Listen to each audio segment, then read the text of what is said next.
So good afternoon, evening, morning, depending on where you're joining us today from. My name is Kieran Maingot, Community Animator Resource Activation here at Tamarack.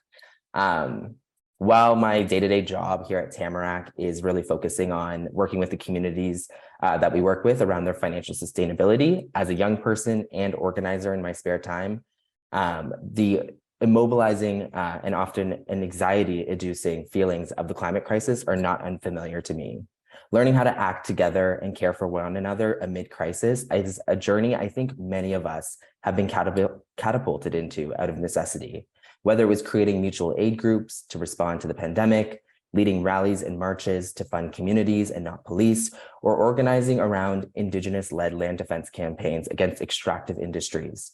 As crises evolve and persist, the individual and collective act of turning our very human responses to crisis, stress, and disconnect into positive action will only continue to be essential for a just climate future. Now, today I'm joining you as an uninvited white settler and guest on the traditional unceded territories of the Kanien'kehá:ka Nation or Mohawk Nation. For thousands of years, this land, known as Montreal, or where the group divided or parted ways, and colonially known as Montreal, has hosted many Indigenous peoples. As I recognize this in the context of today's discussion, I'm left thinking about how we can honor Indigenous ways of knowing and doing to help guide us and our responses to the anxieties and sometimes disempowerment that can come from systemic crises like the climate crisis.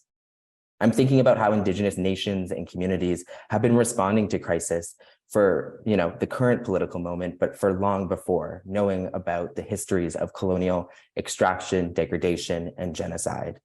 I really hope today's conversation can surface some ideas about how our responses to climate anxieties can ensure that Indigenous climate action, care, resilience, and communities remain centered in this work. So just to introduce today's topic a little bit further. So today we want to explore some of the less known consequences about the climate crisis and how we are responding to it. Specifically, we want to explore the term eco-anxiety that was coined a few years ago, but has been called many different things at different times. Eco-grief, climate anxiety, eco-distress, or solastalgia. They all define a fear or a state of anxiety linked to an unraveling environment and a dread or doom that is often associated with the future.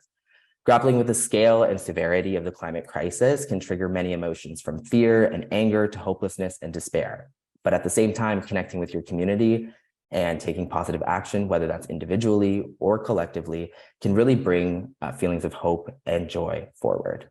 In this webinar, we'll be joined by two distinguished speakers that I'm so excited to be in conversation with today, who have their fingers on the pulse of this current sort of challenge and how we unpack the human and behavioral aspects of navigating the climate crisis. Charly Cox and Abhay Singh Sachal. Charly, Abhay, welcome. Charly Cox is a climate change coach and co-founder of Climate Change Coaches and author of the recent book, Climate Change Coaching: The Power of Connection to Create Climate Action. While Abhay Singh Sachal is a youth leader whose work explores the intersection of climate change, eco-anxiety, mental health, and spirituality. He's a co-founder and executive director of Break the Divide, an organization focused on connecting youth to foster empathy. Thank you again for being in conversation today. Now, today, before we start our conversation, I'd love to know how our really big group and community we have here today is entering this space. So we're going to launch a quick poll just to kind of gauge how people are entering, how they're feeling about eco-anxiety or their personal experiences with it, and then we'll dive into some questions. Okay, perfect. So it looks like a lot of the folks here are definitely experiencing eco-anxiety, whether that's often or sometimes, and that's a good chunk, almost 90% of folks. So I think this is going to be a very topical conversation. Are there any other questions that we asked, Jennifer, or was it just this one poll question? I just can only see the one. The second one should appear on the screen. And the question is, do you have the tools to manage it? It's a great question, knowing how many people here are definitely experiencing it. Okay, so it seems like it's good to hear that some people definitely feel like they have some of the tools and skills that they need to manage eco-anxiety. It's definitely hopeful, because we do know that obviously there are a lot of people who are already thinking about this, and hopefully spaces that are already being cultivated in a way to address the personal care needed in how we're responding to the climate crisis. But hopefully we can help move a little bit more folks into that yes, definitely space today through our conversation.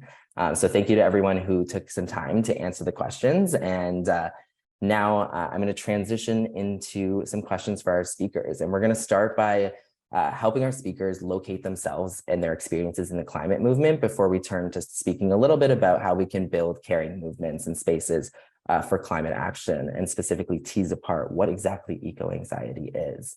And again, before we start, just want to give a little reminder that folks can be using the Q&A box at the bottom throughout the conversation to ask questions, and we'll definitely try and integrate them into the conversation as best as we can. So just to start off, and how I'm going to ask the questions is we're just going to alternate between you, Charly, and then you, Abhay. And yeah, by all means, chime in on each other's answers and stuff like that. But just to start us off, Abhay, I want to throw the first question to you about what has specifically led to sort of the current role that you find yourself in the climate movement, and what is that role? Yeah, absolutely. It's great to be here. So excited to enter this conversation with everyone. My name is Abhay Singh Sachal. I'm from Surrey, BC. I know there's someone from Surrey, UK here, so great to see that representation. I'm from Surrey, BC, the traditional unceded territory of the Tsawwassen, Musqueam, and Coastal Salish peoples who have been stewards of the land since time immemorial. I think in this discussion of climate change and mental health and other structural violence that we see in the world today, recognizing the history of the land that we're on globally and the global history of colonialism in understanding climate change is so critical. I am a student at the University of Toronto. I'm currently here in Toronto, Ontario, and I run a nonprofit called Break the Divide. And what we do at Break the Divide is we connect young people from different parts of the world and across Canada with each other to talk about issues like climate change, mental health, disability justice, all sorts of issues from firsthand perspectives. And the point of these conversations is to foster empathy, to get people from different areas of the world to understand one another. And my journey to starting Break the Divide, I do research about climate change and mental health. And as someone who's in my final year of my bachelor's degree, I'm trying to figure out what I want to do with my life. And this question of climate change and mental health and the crises that we face in the world today is one that I think about a lot. And so as I think of my role within the climate movement, I think it's not too dissimilar from a lot of the folks that are attending here today. I'm figuring it out. But I know that I can make influence within spaces of community, spaces around me, whether that's among young people in Canada, whether that's among faith communities, whatever the community is, I think we have spaces of influence. And so for me, I'm really excited to be able to come to this conversation from a place where we can talk about mental health, climate activism in Canada, young people, thinking of justice, thinking of larger questions of spirituality and how we work in this world today. So I'll pass it on to Charly, or I don't know if I'm going back to Kieran. That's a bit about me. You did it exactly right. Pass it on to Charly. Well, it's hard to know how to follow that, Abhay. Your enthusiasm and your articulation is so captivating. And I wasn't thinking for a second about what I was going to say because I was hanging on every word you said. So apologies if this seems a little bit fumbled by comparison. So my name is Charly Cox. I'm based in Oxford in the UK, and I run something called the Climate Change Coaches. And that idea came from the fact that I was a coach working in big organizations and working with startups and a lot of social entrepreneurs, and noticing that none of them were talking about climate. And I had a real wake up when I had my first daughter. I have two daughters, and the first one was born in 2016. And I had this crashing wake up to climate change. Having worked in humanitarianism and international development for a while, having lived in West Africa for 7 years, I felt like I suddenly woke up to it in 2016, quite late on in a way, because, I'd been in and around this issue, it turned out, for a really long time, and just never felt that it was mine to do. And when I started talking to the coaching industry, they didn't think it was theirs to do either, because they felt this was holding an agenda. And you'd have to be sort of angry and really attached and maybe a bit aggressive with people. And I really wanted to believe there was another way. And when I first started wanting to do something about this issue, I would listen to politicians and power holders of various stripes talking about climate change and sounding really powerless. Sometimes that powerlessness came across as defensiveness, sometimes it came across as obfuscation, but as a coach, I'm trained to listen below that. And I heard a lot of fear, and I thought, oh my goodness, we should do something about that piece. Because actually, if the missing piece is disempowerment and empowerment, then that's what we're trained to do. And more than that, we're trained to get people from feeling agency to taking action. So we have to be in this space. So in 2018, I took a group of coaches that I basically sort of badgered into coming for free to a market in London. And it was very cold, and it was Christmas. And we grabbed people off the street and we said, do you want to talk about climate change? And we gave them free coaching. And I looked across that market that day and I saw people hugging my colleagues because they felt such enormous relief to be able to have a conversation about how guilty they felt, how busy they were, how they didn't know what to do, and they didn't feel clever enough to work on this issue. And from that little acorn, we started to grow what is a little baby oak tree now. And at the Climate Change Coaches, we train people in organizations and people in the climate movement in how to use coaching skills to have those transformative conversations for themselves. And we coach people in groups and individually to keep going and to focus on this issue and work out what they want to do about it. So we work with big organizations, and we work with networks like C40 Cities is a good example, but we also work with multinationals who are trying to implement their climate agenda. We work on the people side of it, trying to help people feel more empowered and more positive and possible about this issue. Thank you so much, Charlie. And I feel like you started to answer like the next question that I wanted to ask, which is always fantastic.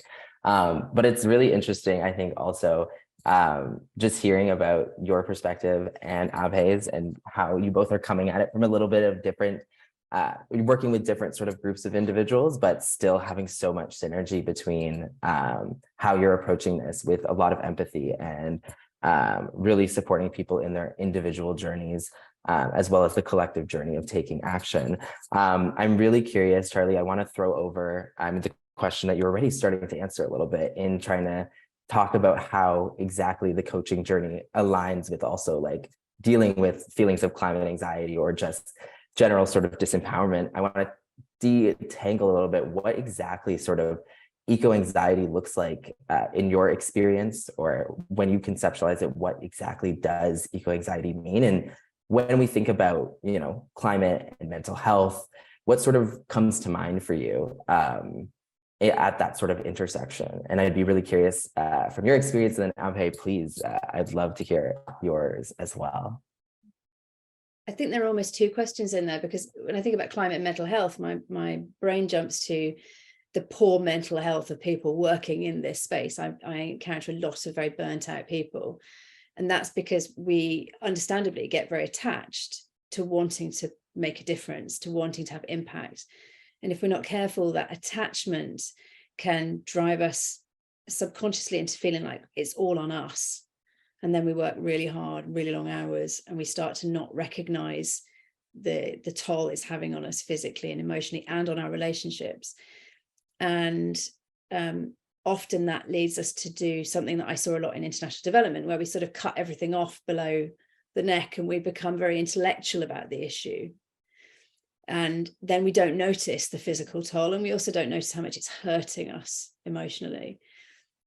And you know, in some ways, that's a response to trying to be in this crisis as we intellectualize it. The problem with that is we don't connect very well to other people when we're in that space, and we don't motivate other people from that space of data and the technical side.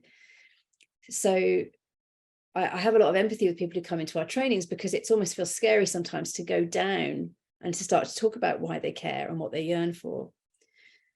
But the first question you asked was actually about eco-anxiety and how it shows up. And I think when people come in, I still coach 1 day a week. And when people come into my coaching practice, sometimes they come in and straight out say, look, I feel wretched and I need to talk about it. And in that case, we talk in our book about being with people experiencing eco-anxiety or grief, not doing to them. That actually what most people need in that is to be given the space to be heard, and for it to be normalized. I think that's the other piece. And often what happens to people is people try to fix them. And they say, oh, have you tried this? And have you tried that? And actually, yes, of course they have. And no, that wasn't what they needed. So I would advise anybody who wants to have that kind of conversation with a friend or a colleague to contract it, which is a coaching skill of just saying, listen, I need to talk to you about this. And this is what I want you to do. And this is what I don't want you to do. Because I've seen this be really damaging to people. So that's one thing. I've also heard people say to people who are struggling with real anxiety and saying, look, I feel a sense of grief. I've heard people say, oh, you can't grieve something that hasn't happened yet. Which you actually can. There's a term for it in psychology, anticipatory grief. So there's some really unhelpful responses to people. And actually, if we can just be with people, they can often make sense of this themselves. The second way it shows up, however, is it comes out as anger. And often my job as a coach is to ask, so what's important about that? What matters about that? What's important about that? What matters about that? And take people down through the anger. Not to push it away, not to gloss over it. Let them be angry, but then let them understand the anger. And almost in many cases, out the bottom comes love and grief. And it's showing up as something that feels, frankly, more acceptable in our society, which is anger. So I think sometimes people will come out with lots of frustration, and you may hear that. And we can help people move down through it and find the forward momentum to work with. I should say though that we don't actually experience a lot of people talking directly about anxiety and grief. It often sort of shows up subtly in the background. I encounter a lot of people, maybe because I'm a coach, talking about action, getting stuff done. And so their anxiety or their grief may be the fuel. It may be the thing that they dig into when they need to keep going that bit more. This is what's at stake. This is what I care for. So it doesn't always have to be seen as a necessarily a negative, quote unquote,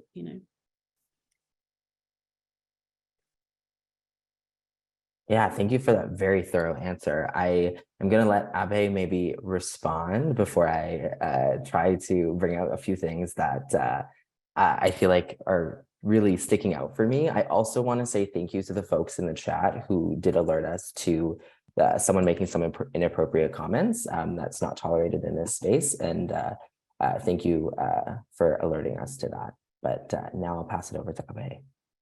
Yeah, Charlie, thank you for that great introduction to climate mental health. I think it's an interesting field, and I think at times we think of it as a new field, but actually these emotions that we're talking about have been here for a long time.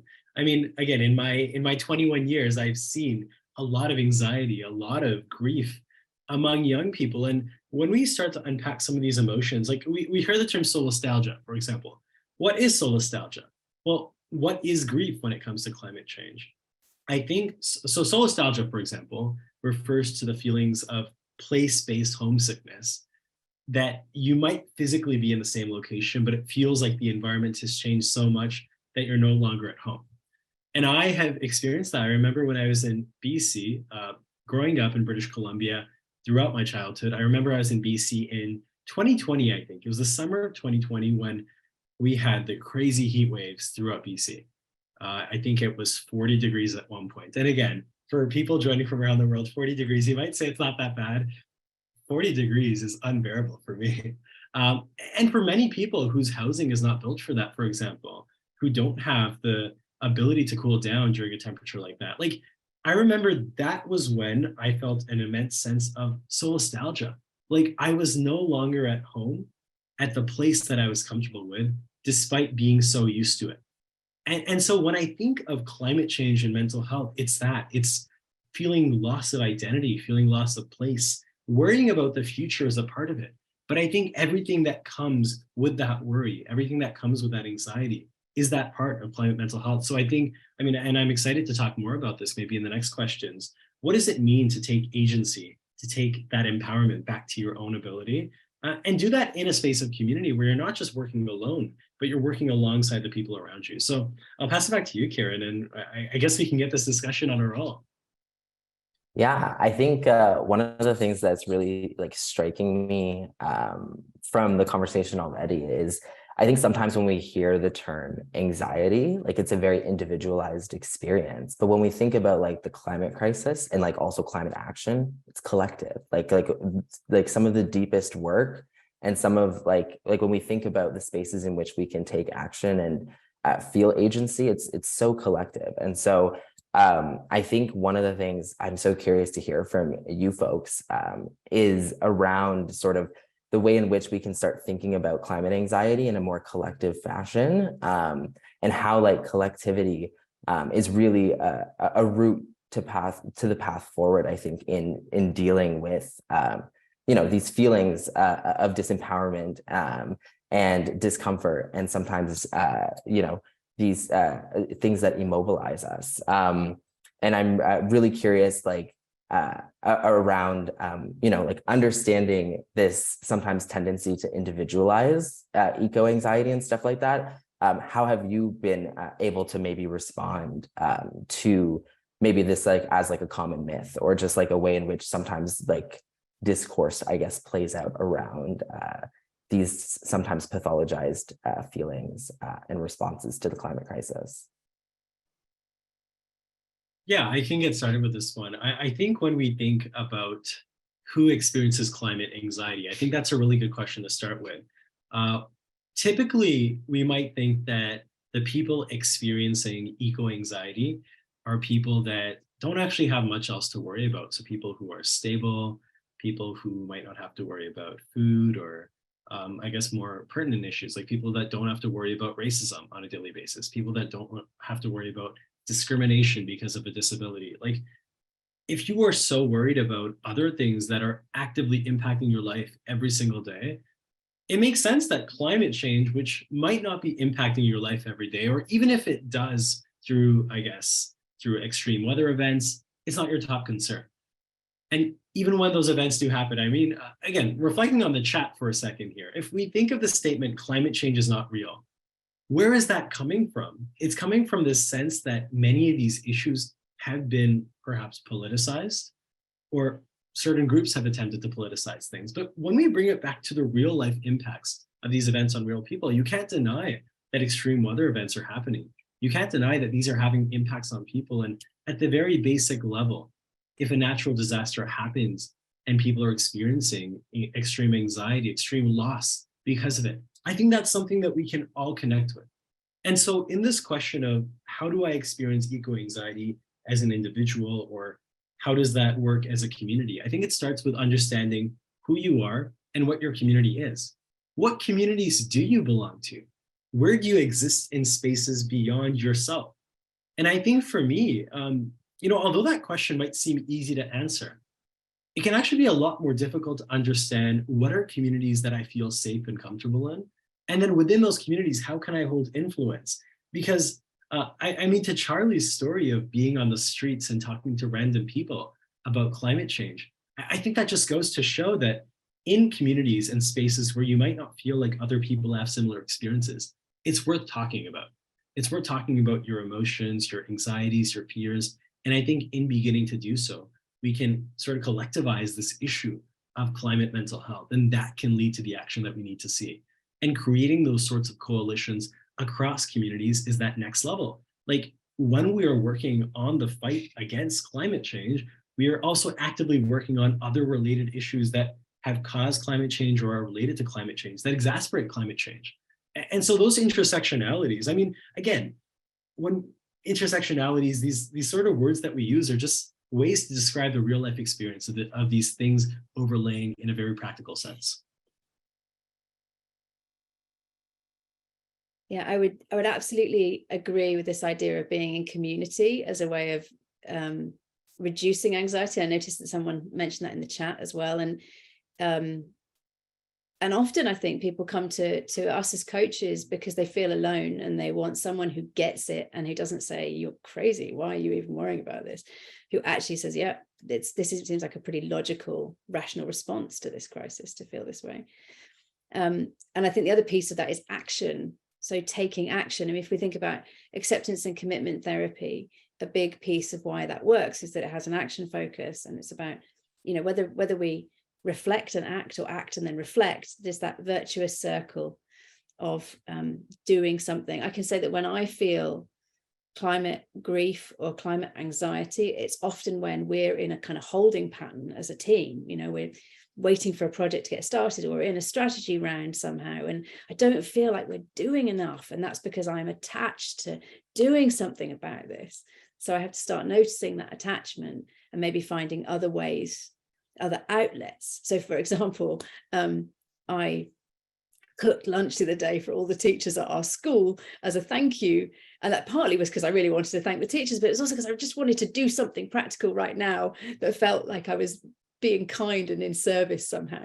So it doesn't always have to be climate related, but something that just makes you feel like you're in action, and maybe avoiding the places that really trigger it, like places, what I'm told by clients, places of high consumption, so shopping centres, airports, going and picking up friends from the airport. Maybe don't do that if that place really triggers these feelings of we're losing, you know. So just really noticing what for you are the sort of the key pieces along the journey that end you up in this place, but also just really noticing where this comes from, this sense of love. And I think the other thing I just want to say is that I really love what you said, Abhay, about this idea of these very middle class people, if you like, who can afford to have climate anxiety. And I think I can only speak from here in the UK. I think the media has captured this idea of eco-anxiety as something that the kind of millennials are allowed to have. And it's a sort of, and yet again, this is the kind of the polarizing media that wants to say that worrying about this incredibly worrying issue is a sort of snowflake thing. I don't know if you've got that phrase over in Canada, but lots of people are criticized for being snowflakes, for caring about, you know, the existential threat to our planet. And I wonder if we need to just take those words eco-anxiety away and just say worrying about your livelihood, the safety of your family, your own well-being and health. Because even in my country, there are people who cannot afford home insurance who are at risk of flooding, not for the first time either. There are, as you said about extreme heat, we had extreme heat here last year, and there are elderly people who can't cool their homes. I worked for 7 years in West Africa, and there are people in sub-Saharan Africa who may not say they're suffering from eco-anxiety, but may be very concerned about their livelihoods and very worried about the safety of their food and therefore their families, because they can see the climate changing. So I think we need to, like you said, Abhay, I think we need to sort of be careful of sort of assuming this is a topic for this sort of, you know, comfortable chattering classes, because it absolutely isn't.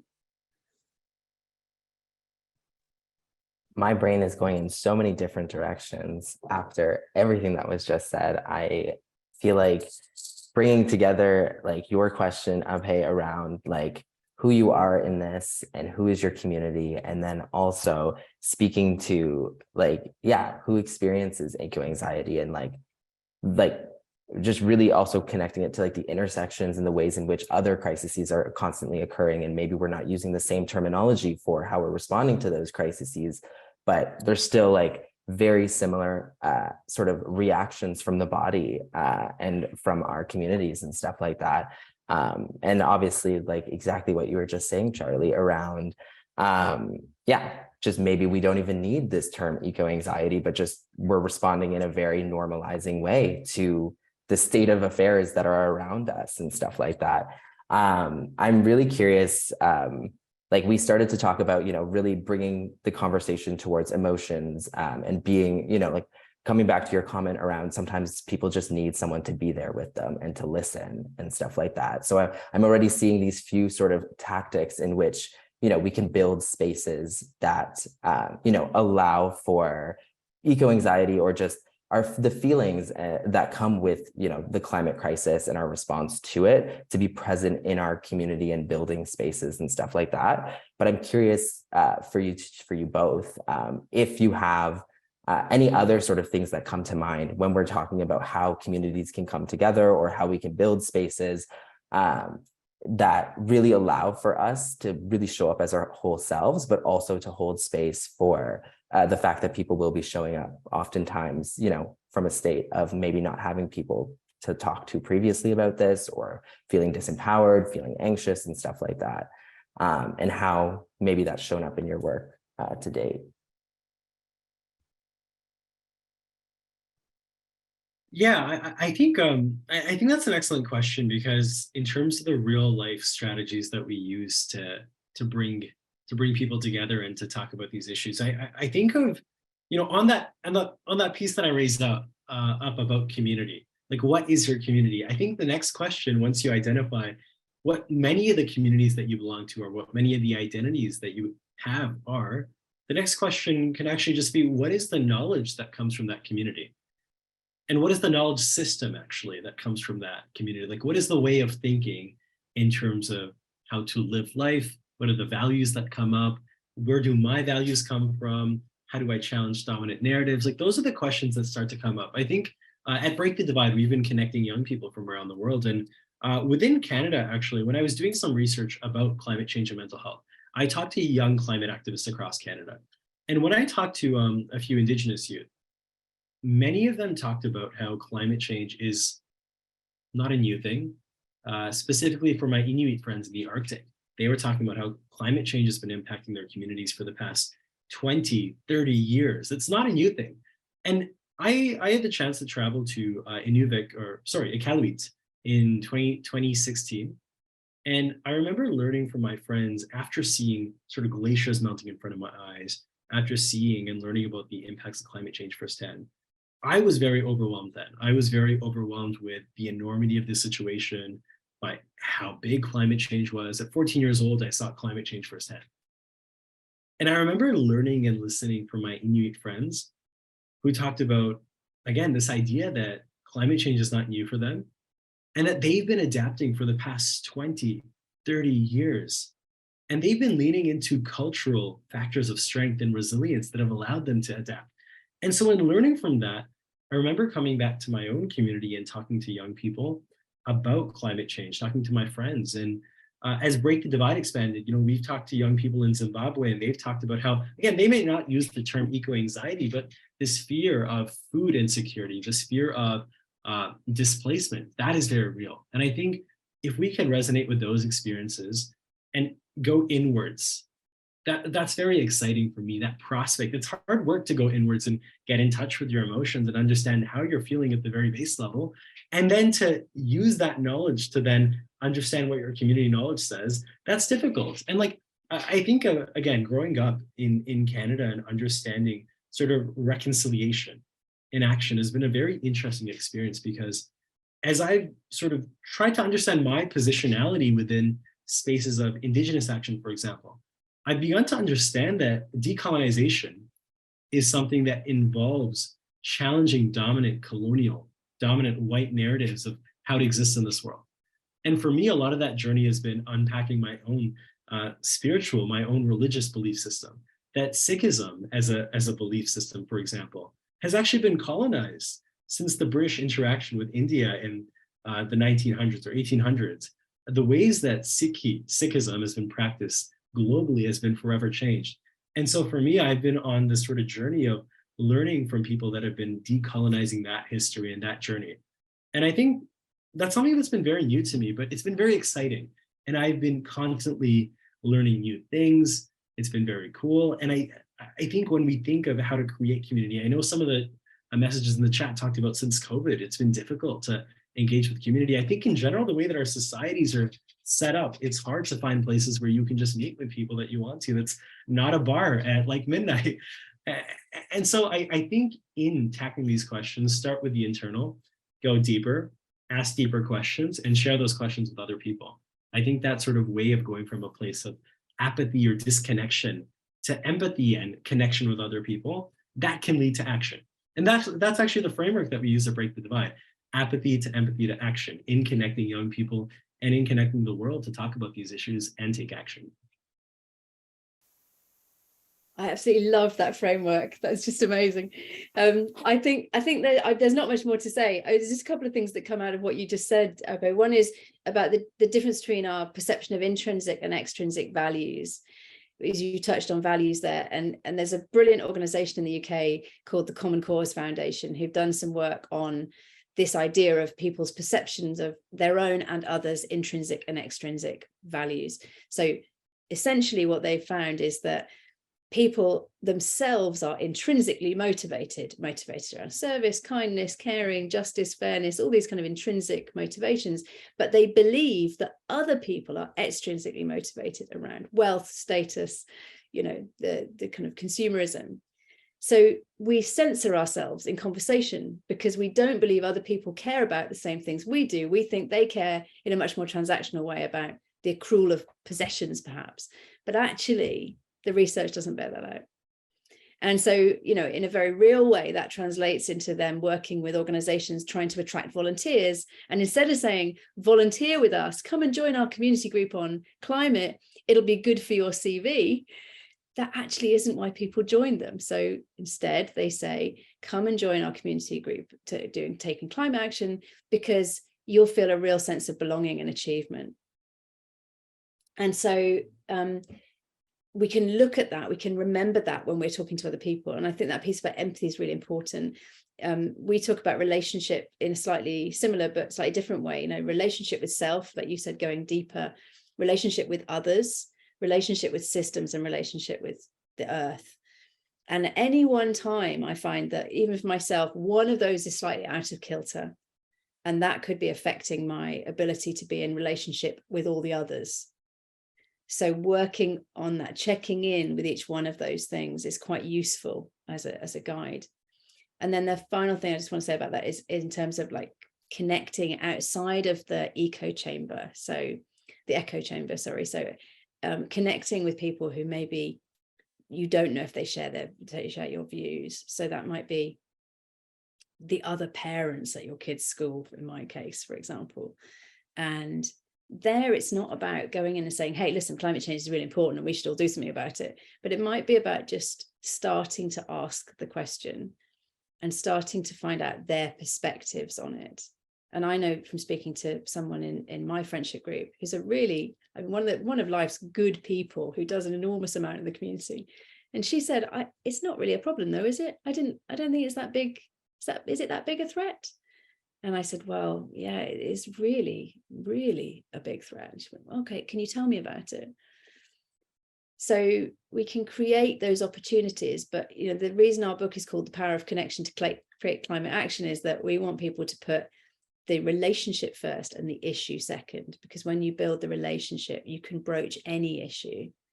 And until you have that sense of connection with others, you will either do a bit of action and then maybe get off the pitch because you feel alone and isolated, or you will maybe hold on really tightly to it thinking it's all yours to do, and then maybe not be able to galvanize others to join you because you're kind of too tightly attached.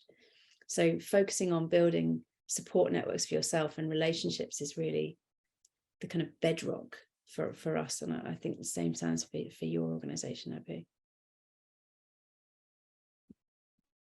That's fantastic. I think both of you brought up so many interesting points, whether it's like talking about like the culturally specific ways of knowing and doing, and using those to inform the ways in which like the assets that we have to respond and create welcoming spaces and create spaces that allow for people to show up as their full selves, or, like at the same time, really focusing on relationship building and thinking intentionally about our relationships as a means of allowing this work to be sustained. I think we had a question from someone in the audience, I want to say Janet specifically, who I think, Abhay, you might have referenced this question a little bit, but just was speaking to the issue of getting people to actually like show up in these spaces and stuff like that. And I feel like we've raised a couple different ideas of how we can, meet people where they're at and,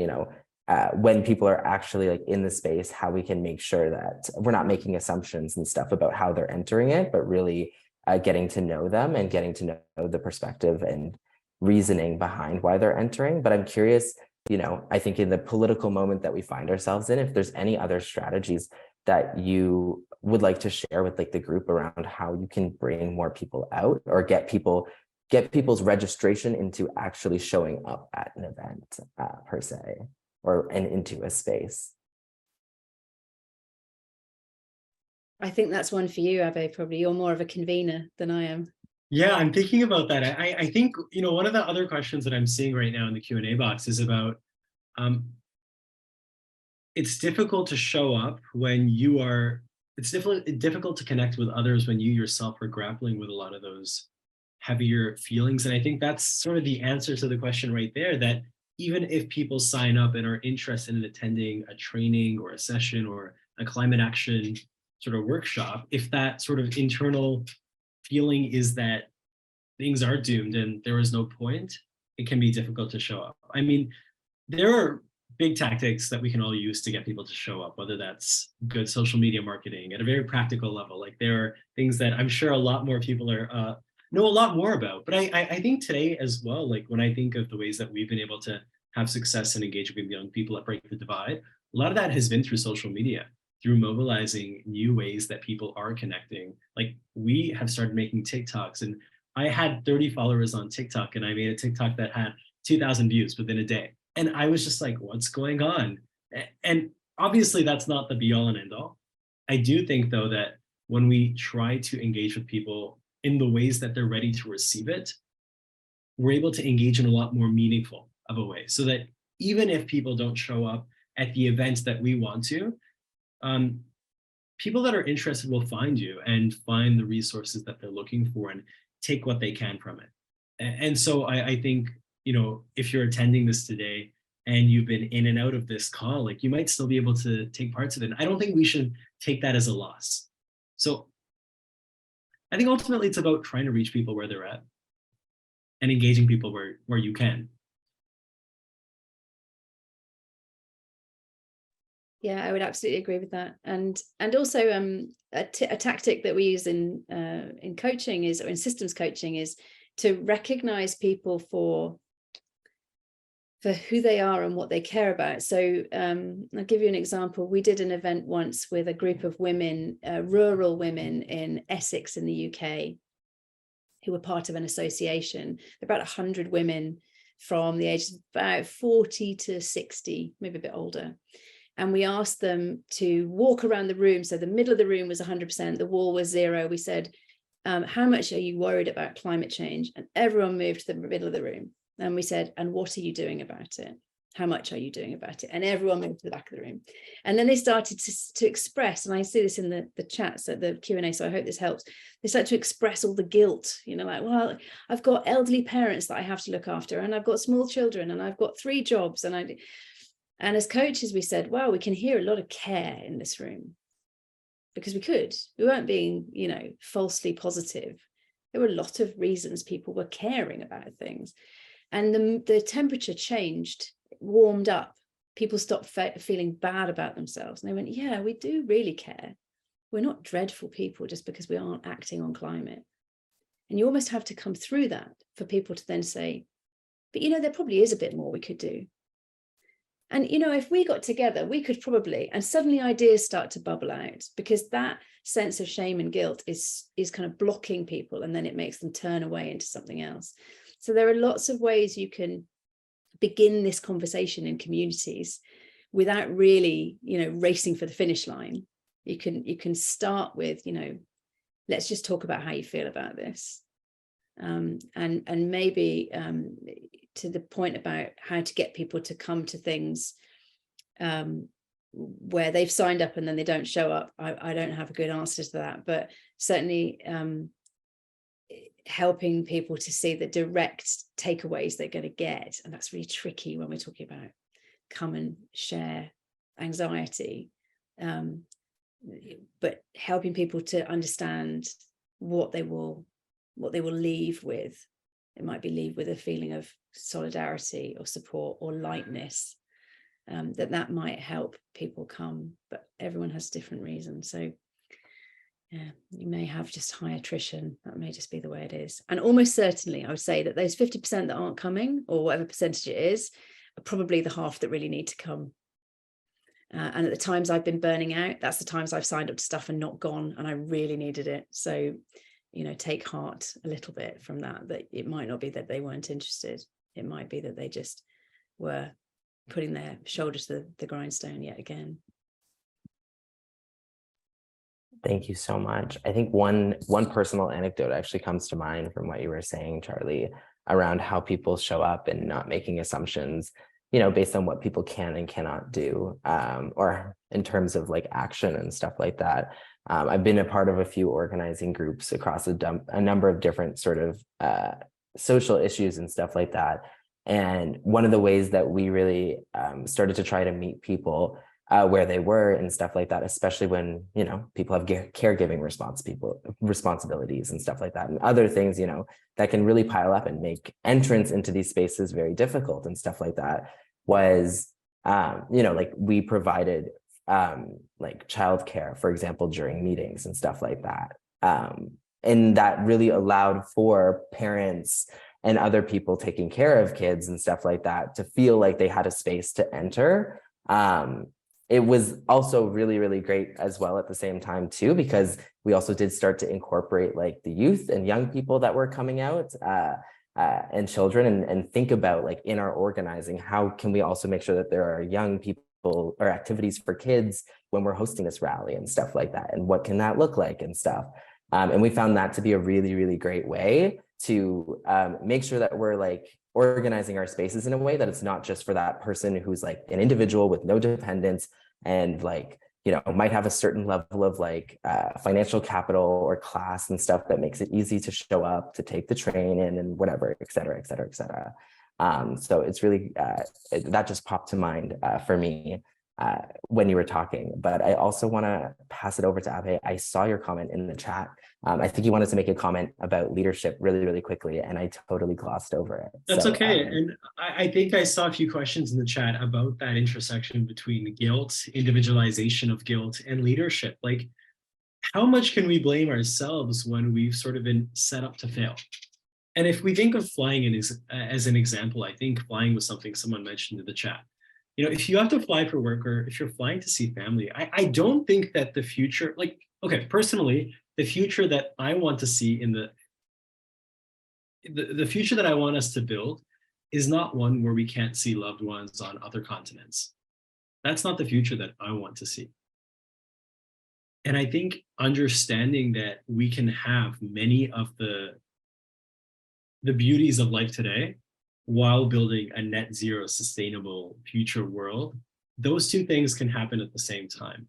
And I think understanding that journey, that we are in the place that we're in because of a lot of bad leadership, because the systems that have been placed around us. And so if you're flying and you're flying for a reason that is good for you, like I wouldn't, again, it's easy for me to say, I wouldn't feel guilty about that. But again, guilt does creep up, and it's a more complex emotion that we can unpack through talking, through a lot of the inner work. I think my ultimate point for this is that when we think of sort of the ways that the world is going right now, leadership and political leadership is something that I have a lot of confusion about personally. Like, I talk to many young people that feel immense sense of betrayal because politicians are not living up to their promises, or not even promising the right things in the first place, that the world that we're building is going to be on fire and will continue to be on fire. I personally also worry about political polarization, the emboldenment that people have to say many things online that are also being said in person, that this polarization that leads to racist comments, that leads to anti-climate comments. Like, these are things that are problematic. And we see it all around us. It's happened to me quite a few times. And I'm very interested in how the idea of political conspiracies also plays a role in that. And so on that end, I feel very conflicted and confused, because at a sort of systemic level, it feels like politicians are failing us. At the same time, though, I think we can hold space for that sort of individual choice where we can make good decisions. We hear that there's no ethical consumption under capitalism. While that might be true in many cases, there are some choices that you can make that are more ethical than others. And so making the choices that you can, when you're in a position to do so, that's important as well. And so it's not one or the other, I would say. And I would say that having that internal feeling of optimism that systems are getting better, and systems are getting better. Like, we have seen a lot of improvements in the world at a systemic level and the ways that people are talking about these issues. And so if you are in any sort of position of leadership, which everyone is, whether that's within a family, within any sort of community, you can sway other people. And I think at the minimum, that's actually a very big thing that you can do. So if you can't make those small changes or lifestyle changes that you want to, and if you feel like politicians are failing us, I think there is this middle ground between the individual and the society at large, where we all have these big spheres of influence where we can make a difference.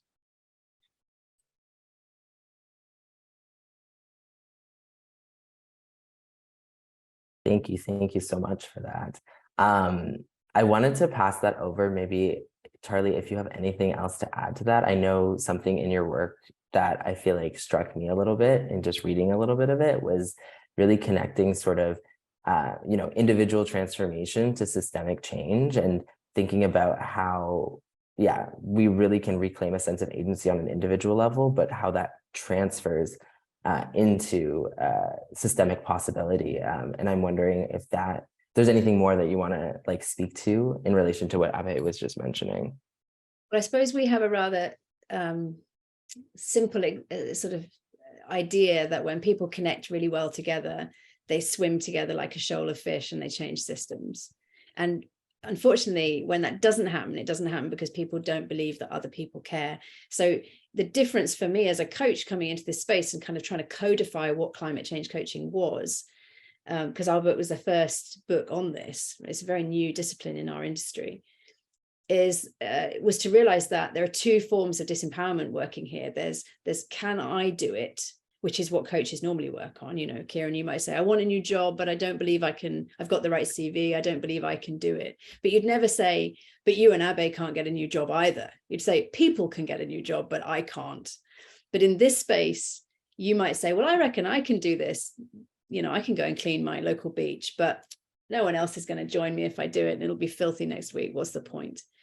And so the worst thing we can do is, as friends and colleagues and community members, is collude in the systemic disbelief, because we're very good these days at not colluding in the individual disbelief. We'd be like, of course you can get that job, Kieran, you go for it.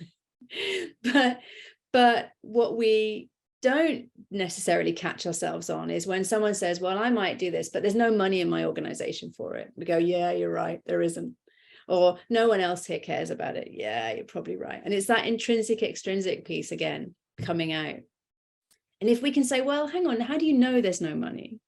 Have you tried? How do you know no one else cares? Because what I've seen in organizations is the CEO makes a declaration and loads of people come out of the woodwork, all of whom thought no one else cared. So, that bit about how we connect together, we have to stick our head above the parapet, and we have to look for other allies to work with. And we also have to trust, I think, that our efforts are worth doing. So there's a big supermarket chain in the UK called Waitrose, and on their website it says something like 800,000 people called us to ask us what we were doing about plastic. So we're doing something. Now, I put my money on the fact that every single one of those people thought their call made no difference. And it didn't, but 800,000 calls made a difference. And that's what's called trend data or polling data. So, every time a politician knocks on your door, regardless of who they are, ask them what their party's doing about climate change, because they will go back to the office and they'll be like, God, everybody in that street asked me about climate change. This stuff matters, but we keep it to ourselves. So that kind of connecting to each other and believing that our actions make a difference, and not believing that the system is incapable of change. That's really, really important. Thank you so much. I think that's such a hopeful note to maybe close today's conversation at. I just looked at the time and see that we are hitting the end of today's webinar, but I know there's so many other conversations and questions and threads still running in people's minds. So I welcome both of you to share your contact information or places folks can connect with you in the chat if folks want to continue to have conversations with both of you.